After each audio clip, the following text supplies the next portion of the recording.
Well, today I'll be talking about what Greensboro means to me in terms of what the lessons that I learned here. That essentially the importance of the law and as a tool for social justice, we can use the law to either divide and repress people or to uplift and protect them.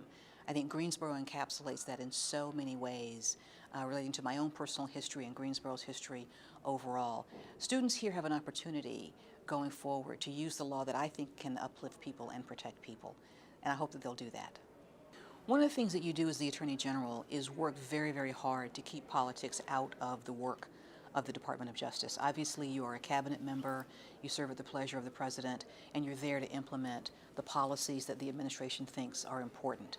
But they have to be done in a way that's independent and separate and apart from political pressure. It can be a challenge because often you're in the political environment. One of the things that we worked very hard on when I was the Attorney General was trying to get criminal justice reform passed.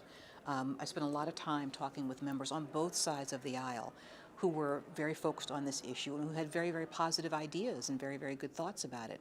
We weren't able to get it passed in the past administration. They've been able to make significant headway most recently, and I'm glad for that. So while you have to engage in the political process to some extent, it's incredibly important that the Attorney General work to keep politics out of the day-to-day business of the department. And you really do that by focusing on policy when you are in the cabinet or with the White House. I was fortunate. I had a president who never asked me about a case, who never sought to interfere or direct or in any way complain about the work that we were doing as it related to the important cases that we were working on. And they were major issues. They were issues of cybersecurity that impacted our international relations. They were issues of terrorism that impacted the safety and security of every American. So I would certainly brief him on certain cases as they came public, but I never had any level of interference or concern or frustration with the White House with the work that we were doing. And I'm tremendously grateful for that. Well, I can tell you, I haven't worked with Donald Trump, so I'm really not able to comment on how he interacts with the Justice Department. I see media events and media reports, and I will defer to them as to how they describe it. What I will say is that President Obama's view was that the Department of Justice was an independent agency, and it was important that it be independent. He understood that, and he worked to maintain that independence with me. Look, I think it was important testimony. I think the American people need to understand the business dealings that may have an impact on the current leader of the free world. I think congressional hearings are not a place where you're going to resolve the issue or ultimately bring some sort of action, but they are places where the information is brought forth before the American people and where we have an opportunity to watch our representatives and see how they deal with issues and how they grapple with those issues themselves. I think the American political atmosphere is evolving. I think for a long time we have been very, very focused on national politics, as we should be. The events of the past couple of years have been very striking and I think have focused a number of people on the importance of politics in general and specific races in particular. That can actually be a good thing. I think we also have to pay attention to every level of election and every level of politics. And so you're going to have a different iteration of what people call identity politics depending on the issue and where you are and what you're talking about. I mean, ultimately, I think people tend to vote their values.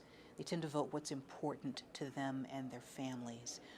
Those are the things people ask questions about when you listen to debates, when you listen to town halls in particular, and you've got citizens asking potential candidates their questions. What you see is that regardless of how people identify, they ask about values. They ask about the person's view of the role of government. Will government protect people? Will government differentiate between people for some reason when it offers their protection? If so, why would you ever do that? So I think identity politics as a title is a starting point, but I don't know that everyone always stays there. HB 2 was an important bill when it was passed. It was designed to essentially answer Charlotte's ordinance that provided protection from discrimination to the LGBT community. I was tremendously disappointed at the time that North Carolina chose to take the step that we're not going to allow you to protect people. We're not going to allow you to carry out the most essential function of government, the protection of every citizen, regardless of who they are or how they identify. And I thought that it was a missed opportunity for North Carolina. certainly as a matter of law, I thought that it essentially was a violation of equal protection. That's what we said in our lawsuit, and I still believe that to this day.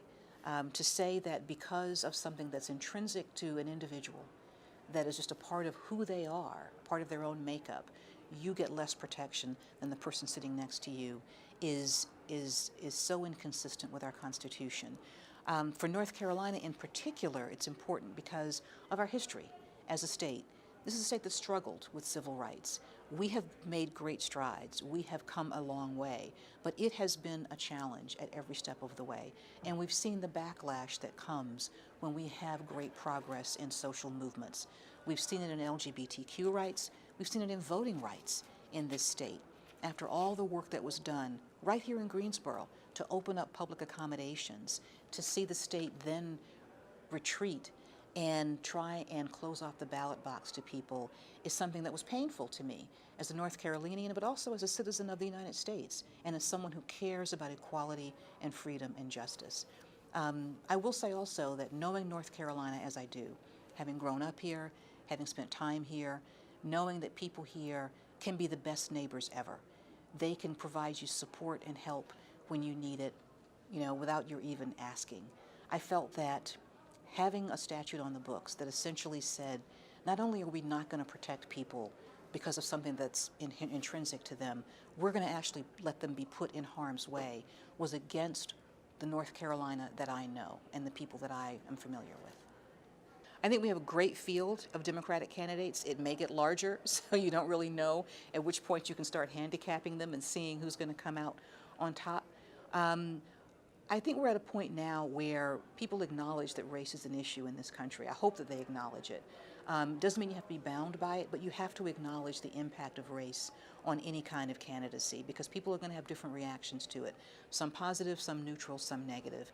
I've been very pleased to see the current crop of candidates acknowledge it and own it and say, but you know what? Here are the issues we have to talk about, including racism, including issues of gender discrimination, including issues that impact other disadvantaged groups as well. Well, as I indicated, I think, to one reporter, I had a great team with me, and I felt that every day we worked on important issues of the day for the American people, and we gave it our all. We traveled this great country. We listened to people who were impacted by the policies that we then went back to write. On the very difficult issue of police-community relations, my goal was to have both sides come together and talk about those issues openly and honestly, because I've seen great progress made when that happens. And so I'm very proud of the work that we did there as well.